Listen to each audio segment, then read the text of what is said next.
اعوذ باللہ من الشیطان الرجیم بسم اللہ الرحمن الرحیم واستعینوا بالصبر والصلاۃ ان اللہ مع الصابرین ان اللہ وملائکتہ یصلون علی النبی یا ایھا الذین آمنوا صلوا علیہ وسلم تسلیما۔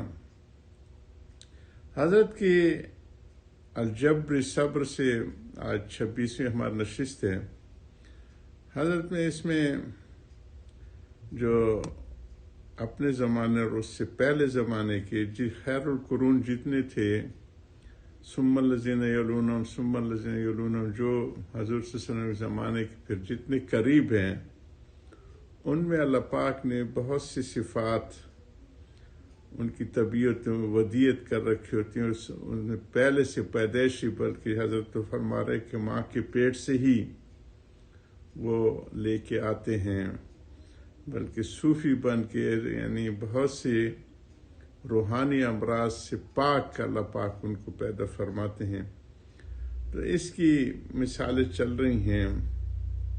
اس وقت جو طلباء دین تھے ان کے اندر ایک پاکی ہوتی تھی اور فہم سلیم ہوتا تھا ان کا، تو اس کی مثال حضرت دے رہے ہیں کہ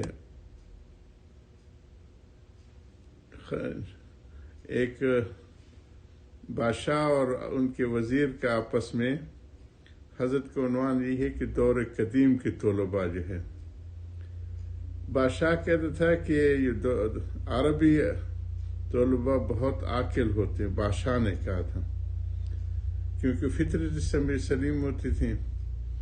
وزیر کہتا تھا کہ ان سے بڑھ کر بیوقوف کوئی نہیں۔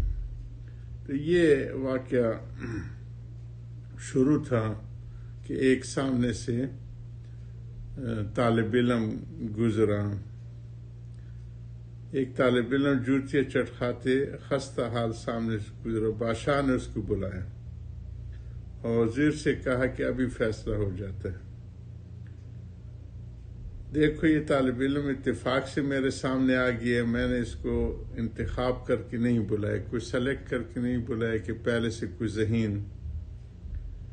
اب میں اس کا عقل کا امتحان کر کے تم کو دکھلاتا ہوں کہ عربی طلباء کیسے عاقل ہوتے ہیں۔ طالب علم کو بادشاہ نے عزت سے بٹھلایا اور سامنے ایک حوض تھا، پانی کی واٹر ٹینک جس کو کہتے ہیں، اس کی طرف اشارہ کر کے اول وزیر سے سوال کیا کہ بتلاؤ اس میں کتنے کٹورے پانی آ سکتے ہیں۔ وزیر نے کہا بدون شمار کے اس کا جواب نہیں دیا جا سکتا،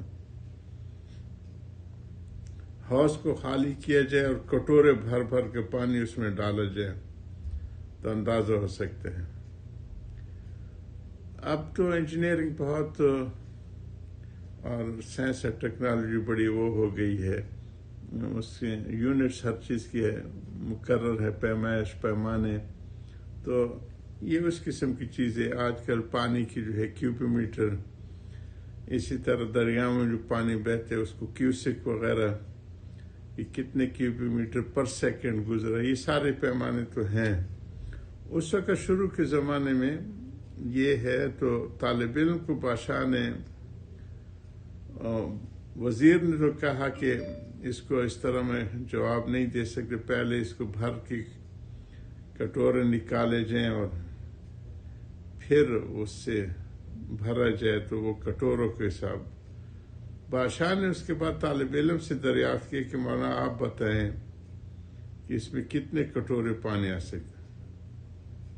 طالب علم نے کہا کہ سوال محمل ہے، یعنی بہت واضح نہیں ہے، پہلے کٹورا تو متعین ہونا چاہیے کہ ایک یونٹ جو ہے، پیمائش کی جو یونٹ ہے وہ متعین ہونا چاہیے، وہ کٹورا کتنا بڑا ہے، اس کی سائز کیا ہوگی، کیوبک میٹر میں ہے یا کیوبک فیٹ میں ہے، یا اگر کٹورا حوض کے برابر جس طرح گیلن ہے یا لیٹرز ہے آج کل، تو ایک کٹورا پانی آ سکتا ہے کہ اگر اس میں سے آدھا ہے تو 2، اگر کٹورے ہیں تو 3، اب ایکڑ فیٹ وغیرہ جو ہے بہت بڑی زمینوں پہ پانی ہوتے، تو یہ سارے یونٹس ہیں موجودہ دور کی، جو کیوسک ہے، کیوبک میٹر ہے، لیٹر ہے، گیلن ہے، یہ موجودہ دور کے، تو اس حساب سے اس وقت کٹورے ہوتے تھے پیمائش کے پانی کے بھر کے. تو اس نے کہا کہ اگر آدھا ہے تو آدھا کٹورا، اگر تہائی ہے 1/3 جس کو کہتے ہیں تو 3، اگر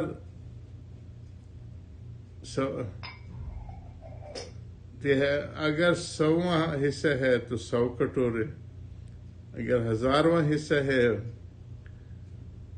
تو 1000 کٹورے، اور اگر لاکھوں حصہ ہے تو 1,00,000 کٹورے. غرض جو نصف مساحت میں حوض کے کٹورے کی ہوگی اسی نسبت سے اس میں کٹورے آ سکیں گے. اس لیے اول کٹورا متعین ہونا چاہیے، یونٹ یعنی متعین ہونا چاہیے، کیوبک فیٹ میں ہے، کیوبک میٹر میں ہے. اس کے بعد سوال کرنا چاہیے. بادشاہ نے وزیر سے کہا کہ اب انصاف کی بات تو یہ ہے کہ تم قلمدان وزارت اس طالب علم کے حوالے کر دو اور خود جا کر طالب علمی کرو، مگر تمہارے خاندان میں وزارت چلی آ رہی ہے اس لیے معاف کرتا ہوں اور تم کو اس عہدے پر بحال کرتا ہوں. اس کے بعد مولوی صاحب سے کہا کہ مولانا آپ کو بہت تکلیف دی، معاف کیجیے، اب آپ جا سکتے ہیں. وہ سلام کر کے چلتے ہوئے، اس کے دل میں وزارت کی ذرا بھی ہوس پیدا نہ ہوئی، حالانکہ بادشاہ ان کی قبولیت وزارت کو تسلیم کر چکا تھا.